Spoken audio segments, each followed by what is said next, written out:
नई आबकारी नीति जो आपने लागू की थी सौरभ भारद्वाज, उसमें सब कुछ पाक साफ था, कोई दिक्कत नहीं थी, अच्छा खासा राजस्व भी आता, तो आप पुरानी नीति पर क्यों चले गए?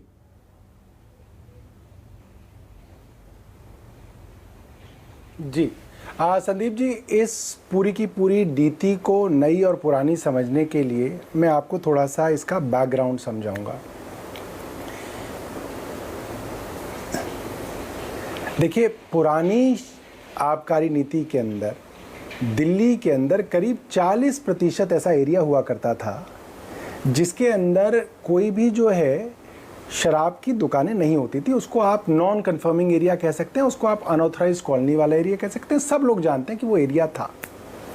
और दिल्ली के अंदर कई ऐसे वार्ड्स थे जहाँ पे 20 शराब की दुकानें थी। कुछ ऐसे मॉल थे इस दिल्ली के अंदर जिस एक मॉल के अंदर 15 शराब की दुकानें थी। वो शराब के मॉल हो गए थे और कुछ नहीं बिकता था, शराब बिकती थी। डिस्ट्रीब्यूशन था शराब की दुकानों का, जिसके कारण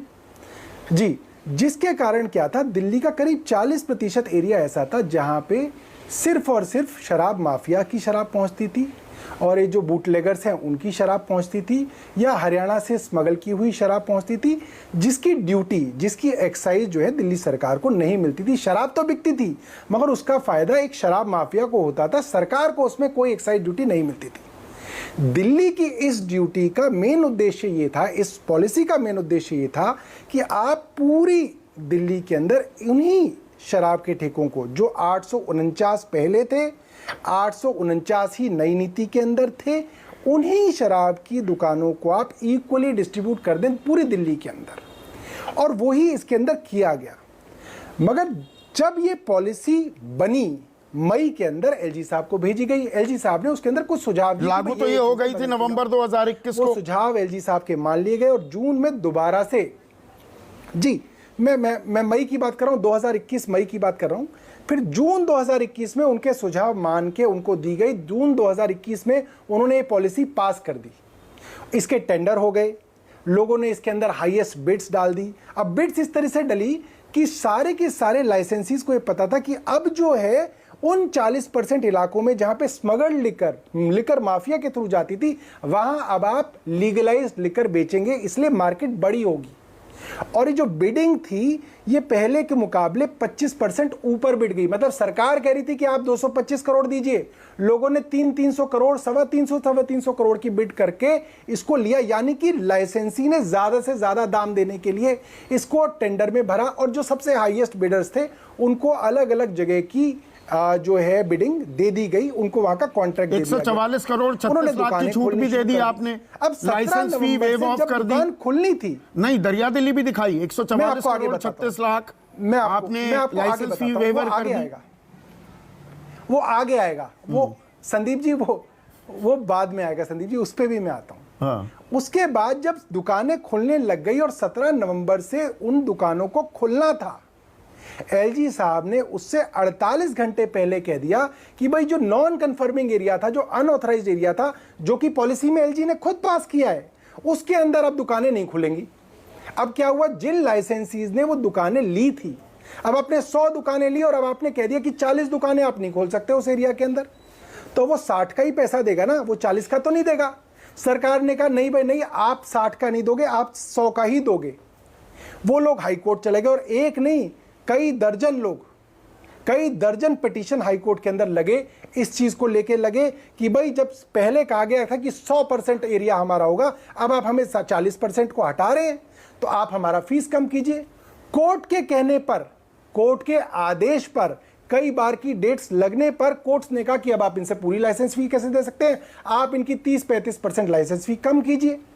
तो सरकार का जो आकलन था कि 9-9.5 हजार करोड़ रुपया जो उन्होंने अपनी बिड्स के अंदर कमिट किया था, जो कि उन्होंने एडवांस पे कर दिया था, उस अंदाजे से 30-35% नीचे आ गया, क्योंकि एलजी साहब ने 48 घंटे पहले अपनी ही पास की हुई पॉलिसी को दोबारा बदल दिया। अब सवाल ये आता है, अगर इस पॉलिसी को 48 घंटे पहले बदलने से सरकार का 3.5 करोड़ रुपए का घाटा हो रहा है, तो किसी का फायदा भी हो रहा है, उन शराब माफियाओं का फायदा हो रहा है जो उस नॉन कन्फर्मिंग एरिया के अंदर अपना काम धंधा चलाते थे, इस पॉलिसी से पहले भी चलाते थे।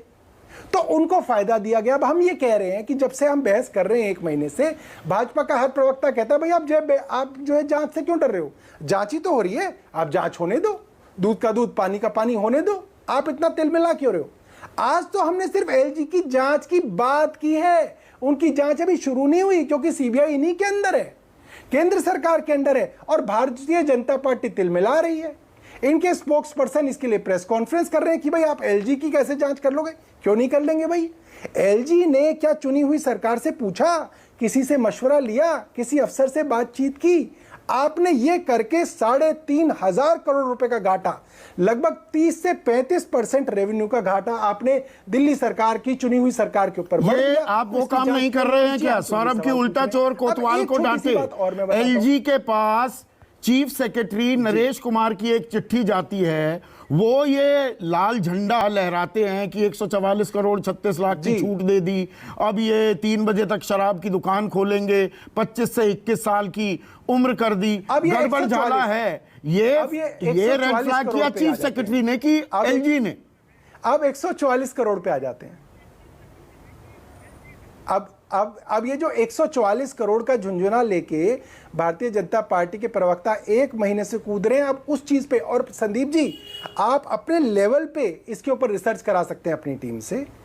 जितनी भी एजेंसीज ने पूरे साल की एडवांस फीस देकर, लाइसेंस फीस देकर किसी सरकार से कोई कॉन्ट्रैक्ट लिया जिसके अंदर उसकी रोज बिक्री होगी तो ही उसको रोज फायदा होगा, अन्यथा उसको नुकसान होगा, उन सब सरकारों से लाइसेंसीज ने कोरोना के दौरान जब लॉकडाउन किया गया उस लॉकडाउन पीरियड का उन्होंने कंसेशन लिया। मसलन मैं एग्जांपल दिल्ली का ही देता हूं। दिल्ली के अंदर टोल टैक्स के कॉन्ट्रैक्ट के अंदर करोड़ों रुपए का कंसेशन भारतीय जनता पार्टी द्वारा शासित एमसीडी ने दिया। नहीं दिया तो आप बता दें, बीजेपी के स्पोक्सपर्सन बैठे हैं, बोल दें कि एमसीडी ने नहीं दिया। दूसरा, जितने भी आउटडोर एडवर्टाइजमेंट के हमारे यहाँ वेंडर हैं पूरी दिल्ली के अंदर, जिनके ये जो होर्डिंग लगते हैं 1.5 लाख रुपए महीना जिसका किराया होता है, ये सारे एमसीडी के लाइसेंसी हैं। जब लॉकडाउन पीरियड हुआ, इन्होंने कहा कि साहब लॉकडाउन ही हो गया तो जनता बाहर निकलती नहीं थी, तो हमारा इश्तिहार कौन देखता, हमारे पास इश्तिहार नहीं आए, इसलिए हमें कंसेशन दो। इन्होंने दिया या नहीं दिया? भारतीय जनता पार्टी के प्रवक्ता बैठे हैं, आप इनसे पूछ लीजिए। तीसरा, रेलवे का ले लीजिए। रेलवे नहीं, ये तो बहुत उदाहरण हो गए। मेरे मूल सवाल का भी जवाब नहीं दिया। भी कहा कि भैया जब आपने कहा कि ये इतनी जबरदस्त नीति थी, इससे तो बीजेपी, तो जो एक मिनट लॉकडाउन सुनिए का ना पीरियड सौरभ, था, इससे बीजेपी बौखला गई, इनको परेशानी होने लगी। तो आप तो वो पार्टी है, आप तो डरने वाले नहीं है, आप अपने आप को भगत सिंह की औलाद बताते हैं, तो आपने नीति अब उसे खारिज करके कूड़ेदान में डालकर आप नई नीति पर आ गए जिसका पुराना स्टॉक पड़ा हुआ है। जिन्होंने वो पैसे दिए थे, पूरा एक धंधे की एक रूपरेखा बनाई, उनको तो आपने अधर में लटका दिया। जी जी जी, अब मैं बताता हूं, ये इसका जवाब मैं दे देता हूं संदीप जी। सॉरी, मैं ये जवाब मिस कर गया था। अब हुआ क्या?